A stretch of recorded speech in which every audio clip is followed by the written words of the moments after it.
Good morning, good afternoon, or good evening, as it were, for me at least. My name is Chris Clegg. I'm a managing editor for Trade and Globalization with the Economist Intelligence Unit, and I will be your moderator today for this event, looking at and discussing the impact of the pandemic on illicit trade and what we can or should expect when the pandemic is over. I'd like to thank the sponsor of this event, Philip Morris International, for the support in making it possible, and of course, the speakers and all of you who are joining us today from various parts of the world. I'll introduce the speakers in a moment and we'll start a discussion, but a few minor housekeeping issues to address before we get to that. All of you who are joining us today can use the Q&A function in this program, so we won't be taking questions just at the end. So if you have a question during the course of our conversation over the next hour, please feel free to use the Q&A box to ask that, and I will pose those questions either to all of the panelists or the one or two that is most appropriate. A few other things. I will be introducing the speakers, but their full bios will take too much time to list all of their and accomplishments. Their full bios are available on the events website. So we'll just get into it. And I think this is a very opportune time to be talking about this subject. Trade in general, of course, it has been a subject of some concern over the last 5 to 6 months. Illicit trade, legal trade, has actually not fallen off the cliff that a lot of people expected to have. But illicit trade has increased to the extent that we can know that illicit trade has increased. Data is sparse and for obvious reasons. The EIU has recently just published a report on the illicit trade in the pandemic, called Lasting Effects, which you can find on the EIU website, where we identified a few areas of concern, all of which we're going to cover today with the panelists. I'll just go through those very briefly before I introduce the 4 panelists. One of those is the long-term shift in supply and demand that has resulted from the pandemic. The demand situation has shifted as a result of not only the pandemic, but the policy responses to the pandemic. And we think those shifts are actually going to be quite long-term. And related to that, new illicit markets are popping up to supply that demand. The third point that we look at in the paper is that as with so many other things, the pandemic has accelerated transitions that were already underway. We look at e-commerce. So there was already a huge move underway to e-commerce among consumers, and the panelists that we have today will certainly speak to that, but there are illicit trade implications for greater use of e-commerce.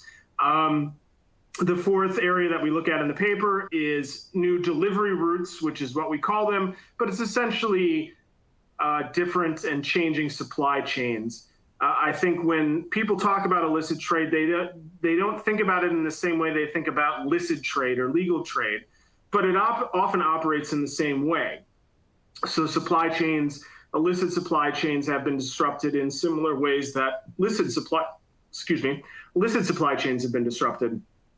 And then the fifth area that we look at in the paper, before getting to recommendations, which I'll leave to the end, and which I think many of our panelists will cover, is perceptions of wildlife trafficking. Considering the supposed origins of this virus, there have been at least some discussions about the impact that this could have on wildlife trafficking and trade in illicit wildlife.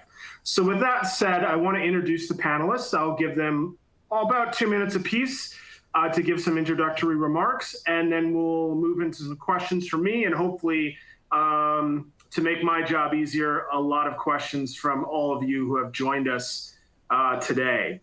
So first we have Will van Gemert, who's the Deputy Executive Director of Europol. And then we have Piotr Stryszowski, who's a Senior Economist with the OECD and the OECD's Task Force on Illicit Trade. We have Alvise Giustiniani, who's the VP of Illicit Trade Prevention with Philip Morris International. And last but not least, we have Carlos Moreira, who's the Chairman and CEO of WISeKey. So with all that said, I would like to turn this over to Will to give us about 2 minutes of introductory remarks about the impact of the pandemic on illicit trade. So Will, the floor is yours. Well, thank you, Chris, and thank you for having me and Europol at this important event and sharing some ideas and thoughts with you on our work. Well, we all know that COVID is, first of all, a global public health crisis, but it also has proven to have a significant impact on serious and organized crime, especially on the landscape in Europe to which Europol is focusing. It has been a key priority for us during the crisis to monitor what's happening and what the impact of the COVID pandemic was on crime and terrorism, following also the lockdowns and the quarantine measures as of March 2020. We were collecting and processing intelligence on all these different criminal activities related towards the COVID-19 impact. And I think as a start, I would give you at least some ideas on what we have been seeing in this field. Not only because of the intelligence that we received, but also the investigations that we are trying to coordinate together with member states, addressing major crime threats coming from this crisis. But also by producing reports to make sure that our policymakers and the public understands what's happening. Well, on the distribution of counterfeited and substandard equipment, we all know that there was a large increase on sanitary products, including fake corona, test kits, different forms of material were produced and announced, and in that way also following even the hotspots of the COVID crisis. So we saw indeed crime focusing on those areas in which at that time there was the most severe situation. So in that way, I think there was a change of also organized crime being able to really respond in a very quick time towards the new challenges on one hand and the opportunities that they saw from that point of view. On different fields, on sexual abuse, we were a little bit concerned about the time that people spent in-house and also the produce of that kind of material, but also a wide range of cybercrime activities that appeared from ransomware and malware, and also making use of the opportunity that, as you said, in transforming in a very rapid way our society, that much more use was made of cyber equipment, and in that way also the potential attack factor was increased strongly. As it goes for smuggling, especially on tobacco, also there we saw some impact of the fact that people were not able to travel, and also goods were difficult to transport. But as a result of this, we also noticed that there was an increase in market prices of the illicit cigarette and tobacco industry. So it also appears that in certain countries there is some stockpiling ongoing, waiting for the right moment to put things on the market. That meant, as a result, I think, for Europol, that we are focusing and working together with member states to set up operations, but also to make awareness campaigns on what we think is not, let's say, a short-time effect of the pandemic, but will lead into a more long-term effect, as you also announced in the 5 points you just mentioned in your study. So happy to be part of this this meeting today, and happy to share some views on this. Thank you. Yeah, let's come back to that. Let's come back to what the EU specifically is doing. Piotr, why don't you go next? I know you do a lot of work on this. This isn't our first event together, but I know you've been doing some research on specifically with regards to the effects of the pandemic. So maybe you could give a brief opening set of remarks here. Yes, thank you, everyone. My name is Piotr Stryszowski, and I'm a senior economist at the Paris-based international organization called OECD, where I manage the task force on countering illicit trade. The task force that I manage basically charts illicit trade, monitors illicit trade, and scopes governance gaps that are behind illicit trade. We ask ourselves about the scale, magnitude of illicit trade, and about, well, the governance factors that might enable it. Why is the soil for illicit trade in some instances so fertile?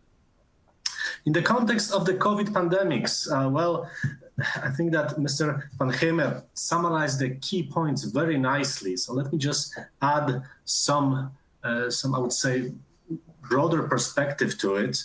But we must not forget that this situation is indeed very special. I've been working on the issue of illicit trade and IP infringement for like 15 years already, and I see that big words tend to be overused in this context. But boy, this pandemic is really special. This pandemic is unique. We are in a sort of tsunami or earthquake situation. Imagine that 1 year back from now, someone would tell you that we'll be locked in, shops will be closed, and we will not be allowed to travel more than 1K from where we are. That's science fiction scenario, but it happens. And criminals who run illicit trade networks, who are profit-driven, they perfectly misuse this situation. They take this as an opportunity for profits. So what we monitor at the task force on countering illicit trade, basically we try to take pictures, photographs of what's going on. We see indeed that there are some risks in some sectors like food, of course, pharmaceuticals and PPEs, personal protective equipments, but also tobacco and alcohol. We also see that due to some factors, such as this disturbed supply chains, lockdown, closed borders, we also see booming e-commerce, as you, Chris, mentioned, that poses additional challenges on enforcement, right? So what used to be forecast for 2023 happened this year in terms of e-commerce. And that, of course, has implications on enforcement, that has implications on illicit markets. What we also see, and this is, again, not a surprise, but we see it, is that there are new markets popping up for illicit trade, and that consumers enter these markets in cases when their demand is not met. And again, it might be difficult to unscramble the eggs. So it's likely that these markets will stay there even once the situation gets back to normal, which hopefully will be soon. And I'll stop here. There are many other issues. I hope to talk about them in today's meeting. Thank you for having me today.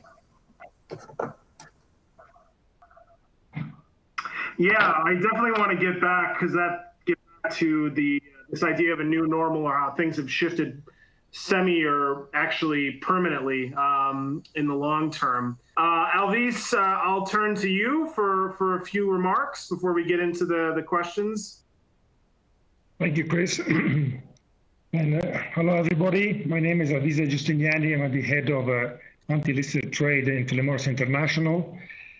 Coming to the pandemic, my thoughts go to the people, friends, and family who have been affected badly in these months of the pandemic. Things which we have noticed, being my job day in and day out, every day to fight illicit trade, specifically in the tobacco, but clearly then with a vision of also the bigger picture, since all forms of illicit are interconnected. There are many things that come to mind, but to limit it to a few points, I'll limit it to three, 4 points. The first one is e-commerce, as both Will and Piotr have mentioned. We have seen an increase of activities, criminal activities on e-commerce, and we're not talking about the dark web. We're talking about the normal web and a very reputable platform that can be Amazon or Facebook or you name it. And I do think that the pandemic has done for the digital world much more than the combination of all the CIOs of the different companies in the last years. The boost to the digitalization has been, and this is there to stay. A second point I'd like to make is the that in many parts of the world, and many societies, that we're seeing that the lack of government's intervention or not sufficient government intervention has, sorry about my voice, we have seen that the organized crime has stepped in with helping in their way businesses and people by lending money. So they have stepped in, and maybe in a small business, like it could be a hairdresser, or can be a dry cleaning shop, or auto wash shop, and so on, lending money. And we know that that is going to be difficult to reverse, because then these businesses will have difficulty in paying back some debts, and they'll be becoming integrated part of that kind of activities, unfortunately. And last point I would make is something which has already been said, but I would like to emphasize that how organized crime and these criminal activities have taken advantage of a health crisis, disregarding the people's lives, and really profiting about the stress situations. And it's not something new. We have already seen counterfeiting of medicines and other activities going on in the health sectors, but this has exacerbated the whole issue. And I'll just conclude making one example that I was reading on the Financial Times this weekend, and referring to my country, Italy, where the response in one region in the south of Italy, Calabria, was particularly difficult because hospitals had been infiltrated by the local mafia in the last years, and so increasing corruption and providing supplies of equipment not always up to standards, obviously. And so it was there before, but clearly the pandemic has exacerbated the issue of in that part of Italy. I'll stop it there, and thank you again for organizing this webinar and for having me here. Yeah, so before I give Carlos a chance to speak, I just want to start with the first poll question. So when Carlos is done, we have the results in. So the first poll question for the attendees will come up here shortly, and it is: to reduce illicit trade, governments must prioritize, and then you have a selection of 6 options there, which forces you to choose one. And I think, in my experience with a lot of these discussions and research and papers that are produced on this, there's a lot of talk about doing all of these things at once, but not about which ones are the most important to do first. So I'll be very interested to see what the results here are. So while we're waiting for those to come in, Carlos, why don't you chime in here and give us your opening remarks on the topic? Thank you very much, Chris, and thank you for having me here with such a prestigious panel. So my work, both in WISeKey now, which is a Swiss cybersecurity company, but previously also as an expert of the United Nations, has been to identify technologies that can be used in a very proactive and efficient way in order to reduce illicit trade. So what we are observing in the last 12 months is that this digital transformation is happening big time. Actually, the COVID is accelerating the digital transformation, but it's also being used by mafias of the world and perpetrators of illicit trade transactions as a way of making their work more efficient. So basically, technology, it's progressing. We are in a very interesting historical moment where the convergence of technology, combining IoT, Internet of Things, blockchain, artificial intelligence, data analytics, and others, can be used by organized crime to improve and make their processes much more efficient and undetectable. So in the other side, obviously, you have multinationals and companies that they are also using technology, but the focus on the criminal network is such a great focus on using for that specific purpose that we can reach conclusions that they're actually winning the war now. So we are obviously as an individual and company and network trying to create the awareness in the international organizations, governments, and private sector on how they could use the same technologies that are being used by the mafias, but for the good purpose in a more efficient way. And we will discuss that later in detail. I don't want to take more time. I know that is 2 minutes is the time, but we can cover that more into detail, especially identify where those problems are arising, and there are very clear evidence that the acceleration of e-commerce is one of them, but also the fact that the COVID is also bringing the health system into the digital world. The health system is still an analog industry, which is transforming into a digital industry, and in that transformation, the possibilities of manipulation and illegal use are enormous. So I will develop that further. Thank you. Okay, well, we'll certainly come back to that over the course of the conversation. We do have the results in from the first poll question, and the most popular result with 32% of attendees was collaborating more closely with the private sector, NGOs, and international organizations. So maybe I will use that to pose a first question to Will, and then open it up to the rest of you. I've only been working in illicit trade for 4 or 5 years now, so I don't have the same experience that the rest of you have. But it seems to me that this collaboration is something that is consistently talked about, but not consistently delivered.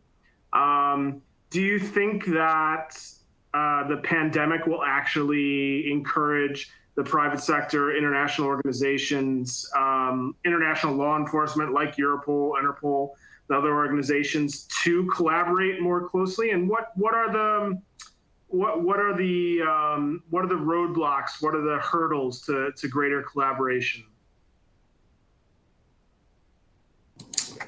Well, Chris, that's not an easy question to answer, I think. But well, if you look in general, it's more or less in our blood to work in an international way, because that's the reason why we are existing.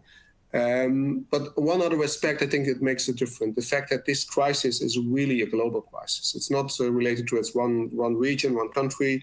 It's not related to its one market. It's affecting every market in this field.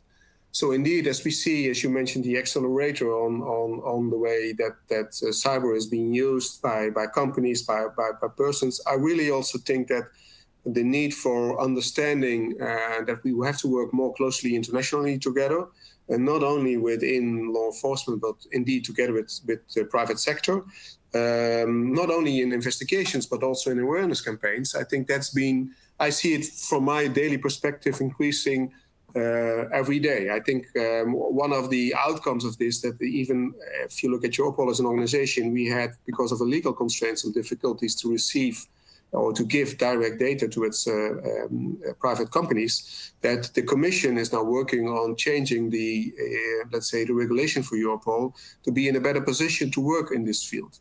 So yes, I think I would also have been choosing that answer as being the one that we really should bring forward. We had operations already, like recently an operation in which we worked with not only law enforcement, but also the private companies in counterfeiting illicit goods. Some 27 million face masks were recovered because of this cooperation. So indeed, I think it will also have an acceleration in this field, next towards other fields in which it will change our normal way of working forever.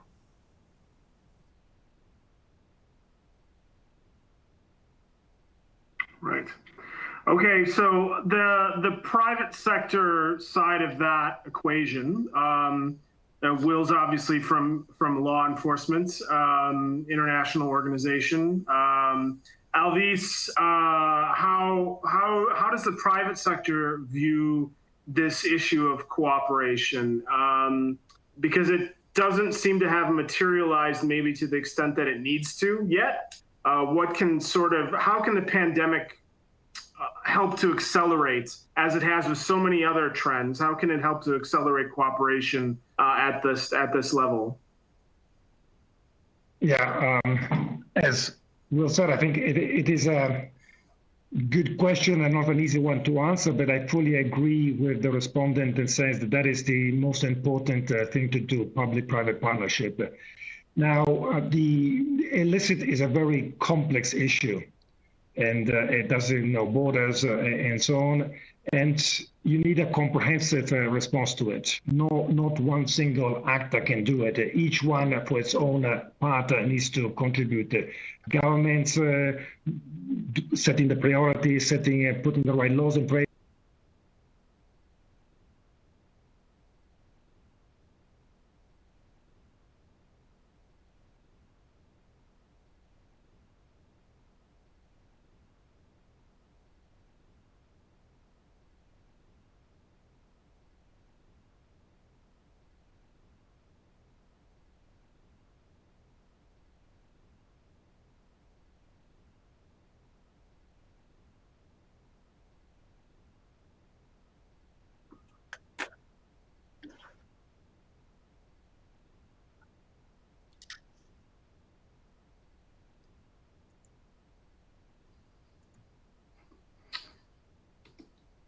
Peter, are you there?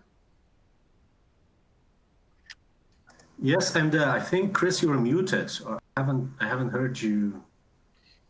But anyway, I'll gladly also add to this issue of public-private partnerships, because there's actually something very relevant for the EPD and our task force. I'm very glad to see that 32%, almost a third of respondents, have chosen this item as a top priority. And I must say, I don't see this item to be necessarily contradictory or like, this or that. I see this item as being perfectly complementary to many other items that you put on the list. As Mr. Van Hemert said, this crisis that we see these days is global, right? And what is demanded from policy responses is to meet three criteria that often don't go along with each other, which is global responses, effective responses, and flexible and quick responses, right? Usually you can only address two of them, not three. But this pandemic is pushing us towards solutions that will attempt to address all three. And what we see is that public-private partnerships are this sort of perpetuum mobile that can be used in some cases to address all these three. So global, effective, and flexible. But what we need to do is really to design them very carefully. PPPs are often perceived as, panacea, universal tools with army knife. But in fact, they should be very carefully prepared, just like perfect Italian suit, made to specific problem, made to specific issue, rather than just, you click and say, let's do PPP, and you have it. As an example, well, at the OECD over the past months, we've been monitoring the problems related to illicit trade and the pandemics with a very strong and active participation of other international organizations like Europol and of the private sector. And we see this as a way of mobilizing collaboration between international organizations and private sector to deliver something that is global, that is quick and flexible, and that is effective. We are also currently working on other specific narrow problems like transparent and free trade zones, for example, where we also see such potential. But again, this is not something that you can just take off the hook. This is something that you need to design very carefully. And that's a big task. That's difficult, right? So in sum, PPPs are very good, are efficient, but they are difficult. Okay. Well, Alvise cut out there for a moment, so I'll use your analogy of a perfect Italian suit to throw it back to our Italian panelists and let him finish up his remarks before I ask Carlos a technology question. Yeah, thank you, Chris. I don't know where I got cut off, but I was mentioning about the public-private partnership and that Philip Morris launched in 2016 the PMI Impact, which is an initiative where we pledge $100 million to fight illicit trade, not only on tobacco, but broadly speaking, so all form of illicit, because we believe they are interconnected. So you cannot fight one in a silos, because organized crimes work as a network, and they will smuggle any kind of product that is profitable. So we launched this initiative. We're very proud about it. It's already in this fourth year, and so far we have financed 60 projects around 30 countries worldwide. Okay, great. Thanks for that, and welcome back. Carlos, the second most popular answer in our initial audience poll was that there needs to be, to reduce illicit trade, there needs to prioritize investment in tech solutions to improve monitoring and enforcement. So I guess I would turn that into two questions, really. Are governments investing enough in this aspect of combating illicit trade technology? And if not, why not?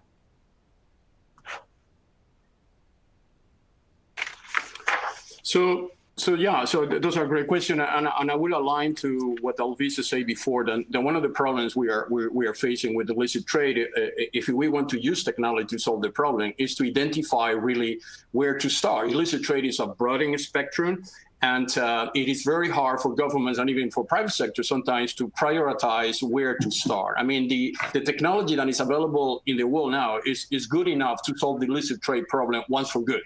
But that will require very important decisions, like, for instance, put a responsibility on companies that they are producing products to make their products difficult to counterfeit, make traceability system of origin of those products when you are trading them on e-commerce platforms. So those are low-hanging fruits that will be very easy to obtain if the e-commerce platform, for instance, will put some kind of check and balances in what kind of product should be sold in those platforms if they have the right technology. We are connecting 1 trillion objects to the internet. So that means that in the year 2030, 1 trillion objects will be connected to the internet. Those objects will have digital identity, dual-factor authentication. They will be validated in the cloud to make sure that only the products that they are genuine can be distributed in the supply chain and e-commerce platform.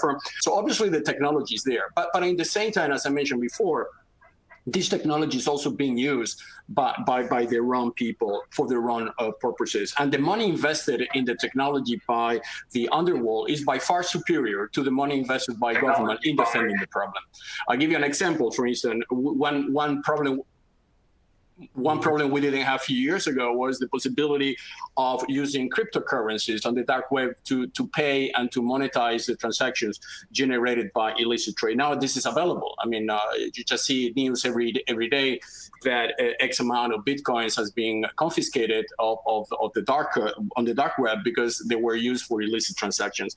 So the problem is complex and requires a master plan and requires international cooperation. I don't think governments will be able at this point to allocate resources to illicit trade until we don't define the scope on where that money should go and what are the priorities to be taken. And I think that's where this PPP, private partnership, could basically guide them in taking those decisions and make their work much more efficient. Yeah, I mean, that brings up an interesting point. I mean, there are a lot of concerns coming out of this pandemic, and maybe it ends next summer, next fall. We've got a number of vaccine options. But as a result of the pandemic over the last year, government balance sheets have deteriorated significantly. They've taken on more debt. And coming out of this crisis, they're going to have to prioritize spending that might not be focused on illicit trade as much as illicit trade has an impact on society as a whole. So, Carlos, I'll start with you because we're talking about this subject now. I mean, do you think that the investment in these tech solutions is actually going to suffer in the next couple of years because of these government spending issues?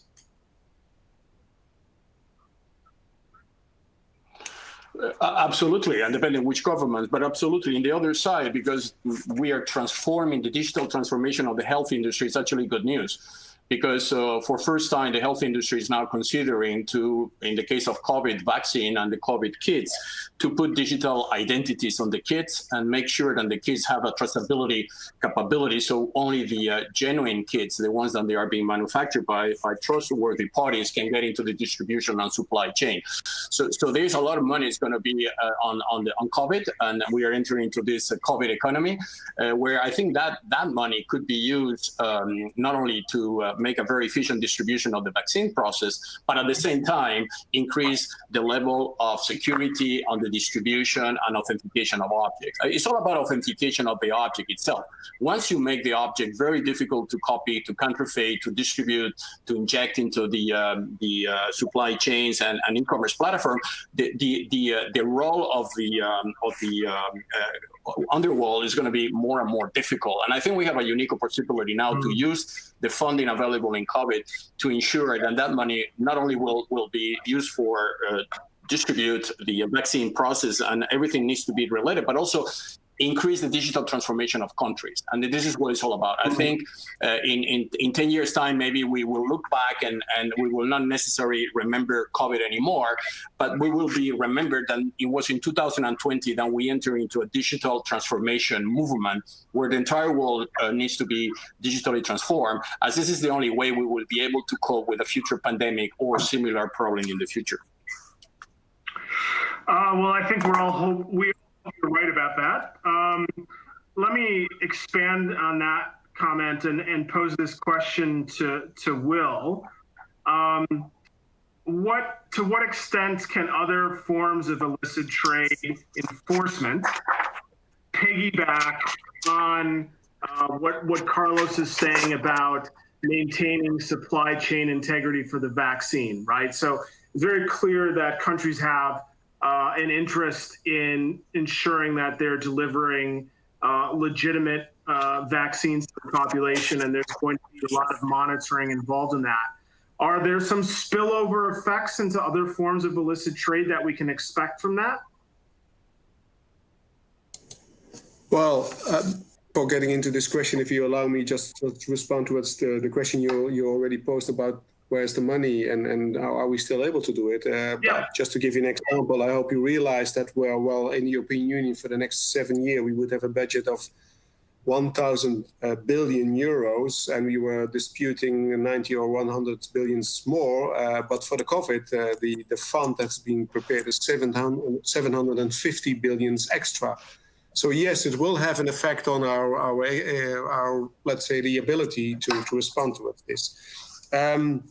As it goes for let's say, piggybacking on this issue, yes, I think what I also try to make clear is that the acknowledgement that there is no single country, no single firm, no single entity that can solve this issue, that will give us, I think, a lot of more opportunity to find ways to work with each other, to have more prevention campaigns, and actually to have a 4P towards those 3P, so public-private partnership. I would add towards this, the 4P is being participation. So we really have to do not only agree on things that we have the same common view, but we really have to work with each other in the field. And to give you one example from another field, and I would be interesting to discuss with the industry to find forms in doing this. We had the same issue some years ago with ransomware, in which, let's say, the public was targeted by organized crime, by ransomware. With two law enforcement agencies, private companies, we set up No More Ransomware, a dedication in which companies were helping the public by getting their ransom equipment being decrypted by offering for free. By doing so, we had downloads in 180 countries. We had for hundreds of billion disrupting the criminal system by just working with each other. We started with 4 partners. We have now 140 partners. So I think really, despite all the bad things that happens with COVID, I think we can find new ways of cooperating with each other in preventing, but also attacking organized crime, making sure that we understand that this is really needed. So yes, I'm positive about the development if we can find this way of cooperating and still have it also for the coming years. Okay, thanks for that. I'm going to push out the next poll question, and we do have a couple of good questions from the audience that I want to get to, so I'll ask those in a moment. So the second poll question is, which of the following types of illicit trade has increased the most as a result of the pandemic? And once again, you have 6 options there, from human trafficking and drugs.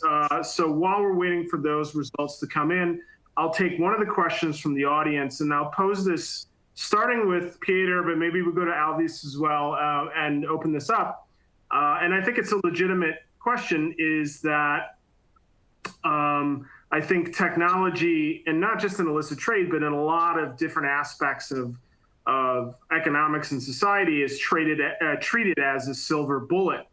And the question here is, what other aspects, maybe non-technological aspects, other than PPPs, which we've already discussed, can be used to combat illicit trade? So, Peter, I'll start with you on that one, and then maybe pose that to Alvise next. Oh, that's an excellent question, and it also means it's not an easy one. So apart from technology and PPPs, what are the other aspects that we can think of in designing a good response to counter illicit trade? Well, look, when I was thinking and contemplating responses to the question of technology, it sort of struck me that actually technology is not a solution in itself, right? Technology is a tool that needs someone to operate, that needs some infrastructure to be used within, and needs enforcement to be properly policed. So that would be my answer. Of course, we need technology, we need PPPs, but this should be placed within some sort of environment of well-functioning infrastructure where this technology can be applied, where solutions developed in PPPs can be properly enforced, right? So to answer this question, I would just take a step back and I would say we need some sort of governance framework with right attitude of say policymakers and industry to be ready to apply this technology. Think of vaccine, right? If we suppose that we have great system for traceability of vaccines, touch wood, but what if they are not policed? What if nobody cares? There are so many examples of authentication techniques that are applied to so many products of daily use that I can see on my desk. Yet, there are still counterfeits that affect these industries, because in some cases, people don't care. In some cases, enforcement doesn't care, right? So technology is not a silver bullet. I mean, there is no silver bullet. Technology should go hand in hand with enforcement and with proper infrastructure to apply this technology. Right. Okay. Alvise, just hold on one second. I want to ask a follow-up to Piotr here. The first poll question, I was a bit surprised corruption was fairly low down on the list of options. And to tie this into the question we're discussing now, it seems to me that corruption would be something that really is a non-digital, non-PPP related policy means of addressing illicit trade. What's your take on that? Excellent question. Well, corruption is often overseen in the debates, whereas properly working governance system is essential here. The issue, well, in my personal opinion, the issue with corruption is that it takes two to tango, right? So, of course, there are nations where corruption is a problem, but to fight this corruption, we need to have some private actors also to get engaged. Let me give you an example of some free trade zones that are often seen as facilitating trade in illicit products, illicit trade. It's often linked to corruption, right? But without coordination of those actors that actually engage in interactions with these zones, we remain helpless. We need some action of those that actually can make a change, like trade intermediaries, for example, right? Like shipping companies, like postal services providers. We need to get them on board to solve the problems that affect some of players on the big map of illicit trade, like corruption. Okay. All right, Alvise, I've had you waiting here for a moment, so I'll circle back to the initial question that started off this series, which is, what are the non-technology, non-PPP related solutions to illicit trade, and which ones have maybe been pushed to the fore as a result of the pandemic?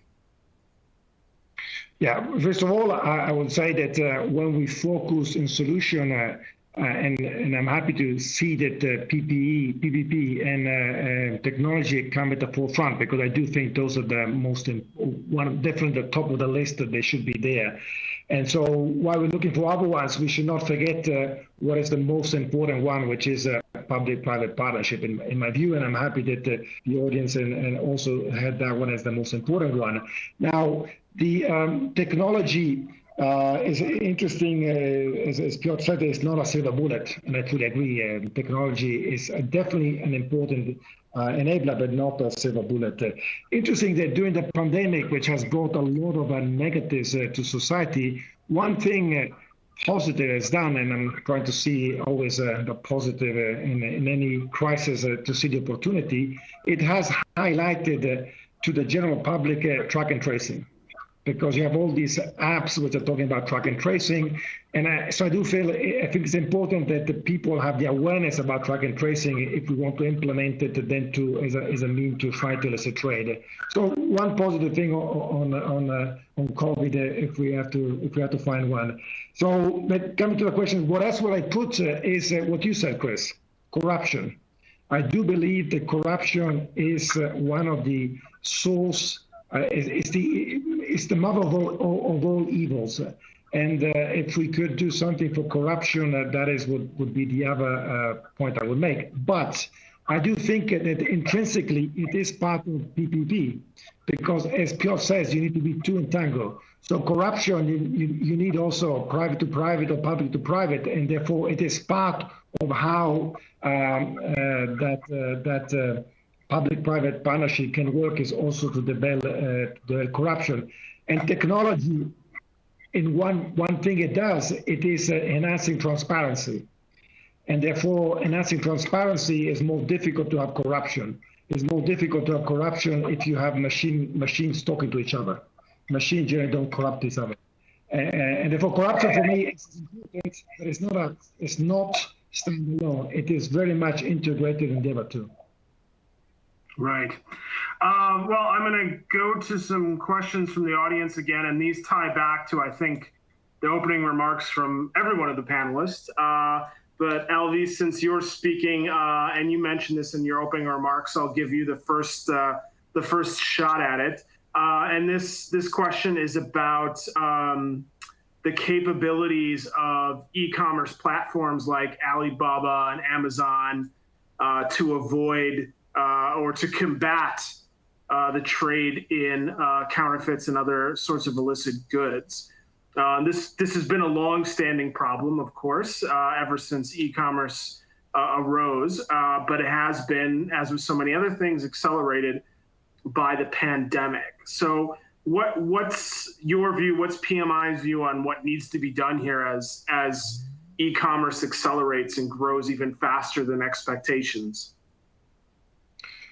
Well, I think you have to ask that question to the platform themselves. But if you look at from my point of view, is that I think that they have to do much, much, much more. I think they have to step up to their responsibilities, and so far they haven't. If you are a brick and mortar company, you need to know who is which products you're selling in your shop. You need to know the origins. You are liable. You're responsible to vis-a-vis the client coming in to buy those products in your shop. Why is it e-commerce not the same? Why do they have a free? I think that they need to step up, and they cannot just shy away saying, well, I just provide the platform and it's not my responsibility who goes in and use my platform. So I think they need, and society is moving in that direction. They are being held more and more responsible, and I know the EU is also preparing a digital act on this one. So, but I do think that they need to step up to the plate much more than they have done so far. So far, they've been having a bit of that's a good transition, Alvise, to bring us back to Will for the same question. Will, so what is the EU, what is Europol doing on this issue? Well, I would agree also that if you look at another field in which we cooperate, financial institutions and money laundering, there we have a close cooperation with banks, but we also, the society, oblige the banks to know their customers, and they have to report suspicious transaction. And some banks have more than 5,000 employees working on compliance measures. I think as it goes for the platforms and in other fields, especially on terrorist content, let's say the use of internet to publish harmful publications. I think there also you see that there is now a step up also for the European Union to make the companies either on a voluntary basis or on a directive way more responsible for taking this up. I think there is still a lot of room for improvement to work with each other, to also as a society make some compliance mandatory for that field. And Europol is engaging on a voluntary basis, and I have to say we work closely with each other, especially on the field of terrorism. But I foresee that if this develops further, that also on illicit trade, there we have to make more responsibility for all actors involved, not only law enforcement, not only the companies who are producing, but especially also those who are in between. On corruption, if I may, just to make it clear, I think what we are warning for is that we've seen back in the crisis in 2008, the financial crisis, but also before, that this is the moment in which organized crime will step up, because there is a lot of opportunity for businessmen that are in trouble, that don't see the light anymore, that are very vulnerable, to go there, to give them support, and not to use them directly, but in the future, compromise them, and being able to perform organized crime issues, to do the money laundering, or even to compromise, let's say, companies in this field. So that's another point, and we're really concerned about. That's happening as we speak because of the opportunities that law enforcement, that organized crime is looking for and seeks and also uses. So this would be also, indeed, corruption would be one of the big issues, I think, to tackle. Thank you. Okay. Yeah, thank you for that. You brought up money laundering, and I want to get to that. But I want to give Carlos a chance to weigh in on this question, because he does work for a technology company, of course, and Amazon and Alibaba and the other e-commerce giants are at their core technology companies. Carlos, what's your solution for this as e-commerce accelerates and as the amount of counterfeit goods grows on these platforms? What can they do? Are they just not doing enough? Do they not have the right solutions?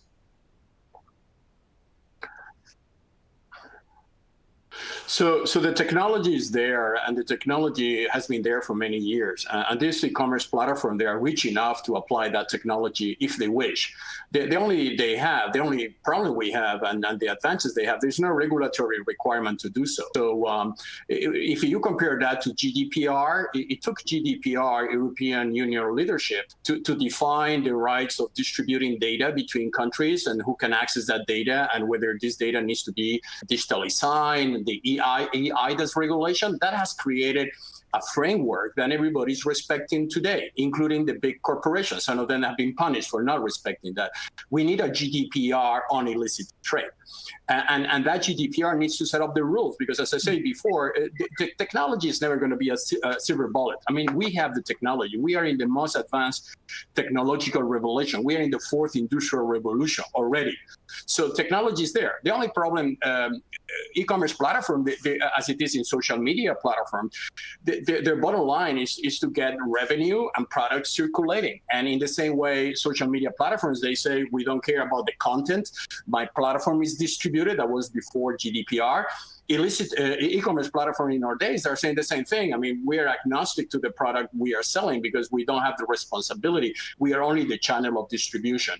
But if you have a GDPR type of regulatory framework that could be imposed and against penalty for those platforms, you will see a drastic reduction on illicit trade. Technology is there. As I said before, serialization. Alvise talked about track and tracing. Tobacco industry has been using that for generations, and it works. And PMI is applying that because they are conscious of the dangers of not applying that technology. E-commerce platforms should do the same thing.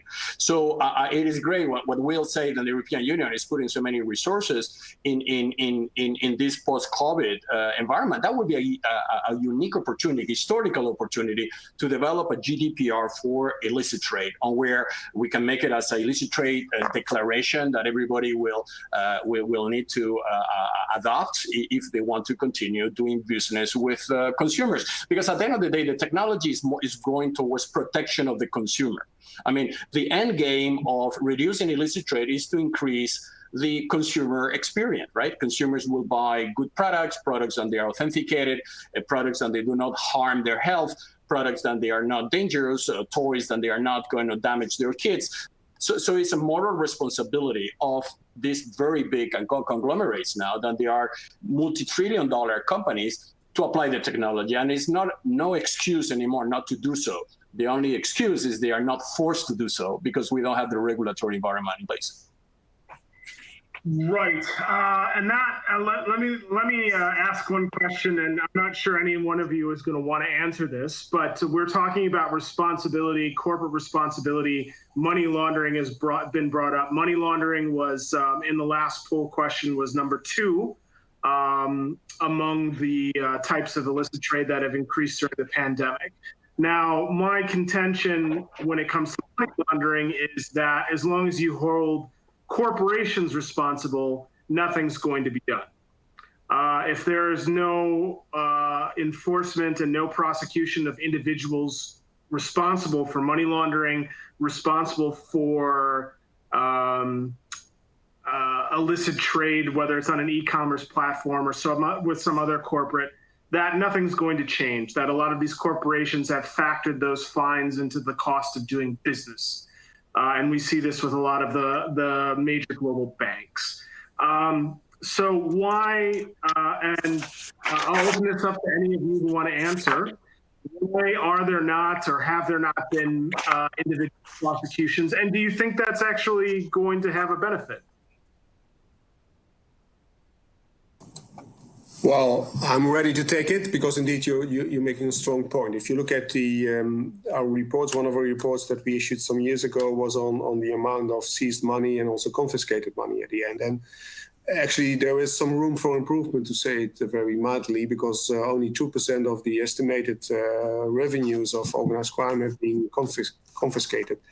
That's indeed exactly, I think, why we also, as Europol, even during the COVID crisis, opened a new center. We call it, we have the central approach, but we now have the economic and financial crime center at Europol, in which we want to work more closely on supporting member states in doing this kind of investigations, having the financial impact and then financial look into the investigation from the start, because that's, I think, one of the issues for law enforcement. If we look to ourselves, at the end, we are focused on the suspect and not so much on the money. And if you start with this and at the end you try still to do some seizures and confiscations, then you're too late. You have to start where the money goes. And I think that's the approach that we are trying to take much more and support member states also in this by having the center. And we see the first results, I think. And as I said, on the way of working, making banks responsible, suspicious transaction is one thing. But if we are able to give back towards the banks some overviews on how organized crime works, I think we are much more flexible and much more successful in identifying this. So some of those 5,000 employees could join us, to be honest, to be more efficient and effectively working by working from that point of view. So yeah, there is a lot of things to do also for law enforcement. I fully agree. Okay. Does anybody else want to weigh in on this topic of prosecutions for individuals rather than corporates? I see Peter raising his hands. Peter, please. Yeah, I just wanted to say what Mr. van Gemert just said. Fully agree. And at the OECD, at our task force, we've been saying that the issues of insufficient penalties is one of the, I would say, drivers for illicit trade, especially in those areas that are perceived as, I would say, low risk, high reward, such as counterfeits or tobacco, illicit tobacco. So it's been many years where we are just highlighting this point that lack of penalty frameworks that are enforceable is one of those aspects that I would say, cause the shift of in illicit trade towards those low risk, high profits areas. Because, well, risk, just as profit, is a part of the equations that criminals take into account. So, well, to me, it's a well-taken point, maybe not as controversial, rather than, well, I would say, needed. It's a low-hanging fruit. Well, what's the low-hanging fruit? Prosecuting individuals for money laundering within financial institutions? Strengthening penalty schemes. Schemes, right? So not only putting individuals to jails, right, but also making regulations enforceable, so that existing laws can be applied. In many cases, when you look at illicit trade, you see that the regulations, well, resemble pedestrian traffic in Paris, where the red light is just an indication rather than prohibition of entering the street. Right. Yeah. Well, that's a good metaphor for that. We only have 2 minutes left, so I'm going to go to Alvise for any final comments you have on anything that we've discussed here, and then go to Carlos to close out the session. So Alvise, do you have anything to say on this particular subject? Well, apart from thanking again the Economist Intelligence Unit for organizing it, as I would just two things. One is that I'm happy to see that most of people have shown the PPP as the most meaningful solution. But one thing I think we did not discuss enough throughout this hour is people. At the end of the day, you need people to make things happen. You need people with the right intentions, the right will. You need good people to change, to also fight illicit trade. And so I think we did not spend enough time about talking about, we talk about technology, talk about corruption, other things, but I think we need also to focus about the people. Okay.